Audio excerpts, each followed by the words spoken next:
Let's fix your low back pain and sciatic pain once and for all. Without a proper roadmap of the lumbosacral spine, dealing with low back pain and sciatica may be very treacherous. So I'm going to go over some strategies and exercises that will assist you with your low back pain and sciatic symptoms that go down the leg. So hang tight and enjoy the passenger seat as we go through this together. And some of the strategies and exercises may not be what you think. So the road to recovery always starts with the anatomy. So today we're going to discuss the lumbar spine and the sacral spine. The sciatic nerve is a collection of the nerves of L4, L5, S1, 2, and 3. Once the L4, L5, S1 through 3 connect, they're going to deep dive in the sciatic notch here, come down the leg, split at the knee, and bifurcate down the leg. And the muscles that they're going to innervate of the sciatic nerve is going to be parts of the hamstring and lower leg, like your calf and some foot muscles. Many times, sciatic pain is not actually coming from your low back at all. It's coming from your piriformis muscle, which attaches to the top of the hip here and wraps on the inside of the sacrum. So as we mentioned earlier, the sciatic nerve comes in through the sciatic notch, comes down, and that piriformis comes right across it. If that gets too tight, it'll pinch on your sciatic nerve, causing the symptoms and radiate down your leg and hip. So when the piriformis presses on that nerve, you get what's called pseudo-sciatica. So that's not even sciatic symptoms that's coming from your lumbosacral spine. Common causes of sciatica include lumbar spinal stenosis, where the lumbar nerves are entrapped inside there from extra bony growths. Disc degeneration, where the disc starts to collapse and then the tunnel where the nerve comes out of shrinks, and then that starts to compress on the nerve, which then radiates down the leg. And another reason would be is if the disc is bulging, it'll also push out on the nerve.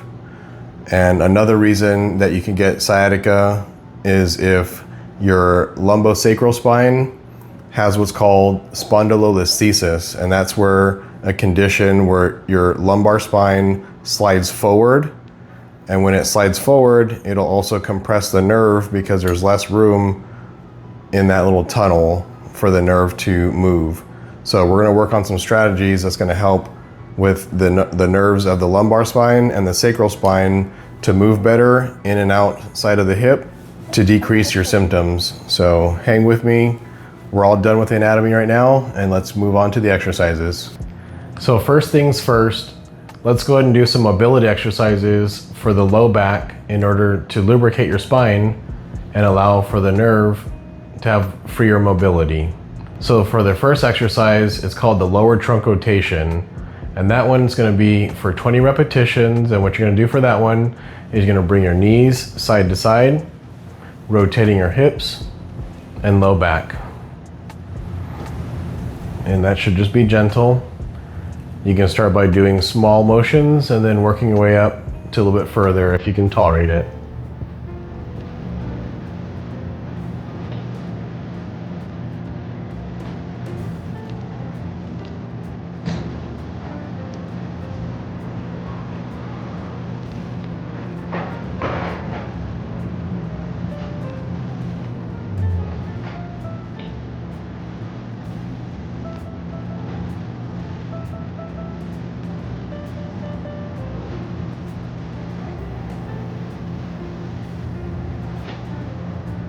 Okay, and next we're going to do a piriformis stretch.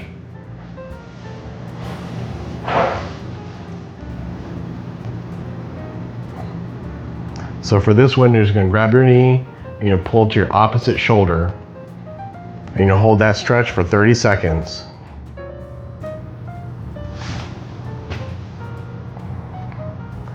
Now we're going to work on a second variation of the piriformis stretch. So you're gonna cross your leg over, grab behind your opposite thigh, and you're gonna pull straight up towards you. Hold this stretch for 30 seconds.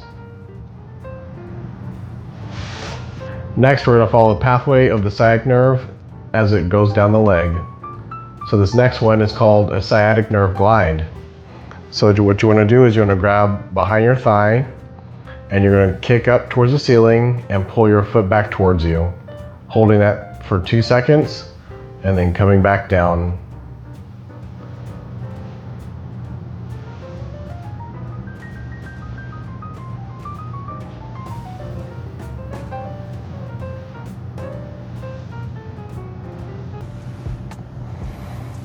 And that's going to be for 10 to 15 repetitions, holding it for 2 seconds. Once that becomes too easy, you're going to need to do a version of that, but cross body. So bring the foot up, toes back towards you, and then you're going to cross your leg over midline and hold that position there for 2 seconds, and then come back to neutral. So back, pull the foot back and toes back towards you, and come back to neutral. So now that we've loosened up the low back, the hip at the piriformis level, and the sciatic nerve, let's go ahead and work on some lumbar stability and sacral stability exercises that'll also assist you with your sciatic pain and low back pain. So for the first strengthening exercise we're going to do is called a puck and tuck. We're going to contract our transverse abdominis muscle, which is nature's back brace, by pretending like you're going to zip up a pair of jeans that haven't fit you in a while.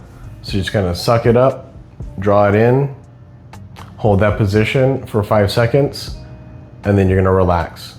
So that one you wanna work on 10 to 15 repetitions with the 5-second hold. Another way to contract that muscle is to think about if you were about to take a picture and you wanna draw on your stomach to suck up the gut, that's another way to hold it. If you want to add on top of that, for pelvic floor strengthening, you want to stop the flow of urine, so which is going to be what's called a Kegel. So you want to hold that position, draw it in, stop the flow of urine, hold that for 5 seconds, and repeat that 10 to 15 times. So now what we're going to do is an exercise called a glute set. That's going to be where you're going to be strengthening your glutes and muscles that are attached to your sacrum. So what you want to do is squeeze your bottom together, hold it, pinch for 5 seconds, and then return back to neutral. Again, squeeze your butt together, holding it for 5 seconds, and relax. And that one's 10 to 15 repetitions with a 5-second hold. Okay, now we're gonna work on the QL stretch. So that stands for the Quadratus Lumborum, and that is gonna be located in your low back, attached to your 12th rib and down to your pelvis on both sides. It's gonna look like kind of a half of a rainbow. So what you wanna do is, to stretch that one, you're gonna place one arm out to the side of you, and then you're gonna side bend away from the side you're trying to stretch. So if I'm gonna do my left side, I'm gonna move to my right. So you wanna hold this stretch for 30 seconds, and then switch over to the opposite side. And the important thing on this one, you want to make sure that you keep your butt bone down to the table with your pelvis, and then you're going to side bend away. Now we're going to go over a variation at the doorway in order to maximize this stretch. So now we're going to do a version of the QL stretch that's going to involve the door frame here. So what you want to do is you're going to put your feet against the wall, against that door frame, hold the other side with your right hand, and up top with your left hand, you're going to grab the door frame, and then you're going to bring your hips and pelvis over to your left, and that's going to stretch your left QL. This stretch here, you want to hold for 30 seconds.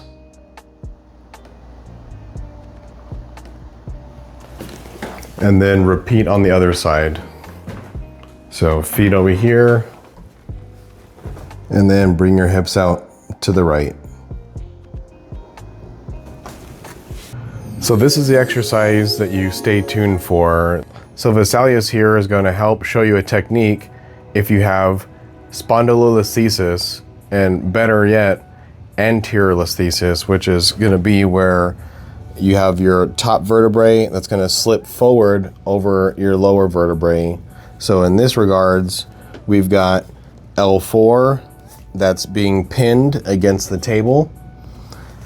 And then L5 is right below it. So what you want to do is if you've got spondylolisthesis, L4 coming over L5, what we want to do is we want to block L4 on the table and then bring the pelvis and L5 back to center and just meet it right in the middle. So the way to do that is that you're going to drop your knees and then you're going to bring your pelvis down, which is going to block L4, and then scoop L5 back into center and into alignment. And I'll show you how to do that on my own body. So this is a spondylolisthesis self-mobilization, and what you want to do is you want to find a table or a high bed that you can drape your trunk over, and then you want to line your pelvis up. So you want to grab the top of your pelvis, and that's going to be L4, and you want to line that up with the table. And then the next step you're going to do is you're going to bend your knees, so that's going to drop your pelvis, and you see how my pelvis is kind of hooking down below the table. That's going to take L5 with it and the sacrum, and that's going to block your L4 and allow for L5 to recenter back with L4 that's been drifting forward. And you'll hold that position for 5 seconds and then straighten your knees back out, which then brings your pelvis back up. And then again, drop it down. This adds a little bit of lumbar traction. 5-second hold, and then back up. You want to repeat that for 10 to 15 repetitions and hold it for 5 seconds. So that concludes our video for today. Thank you for joining us today with the Mechanic Shop for the low back pain and sciatic symptoms. Please stay tuned for other videos pertaining to low back in the future, and also hip pain as well. So stay tuned and get strong with the Mechanic Shop.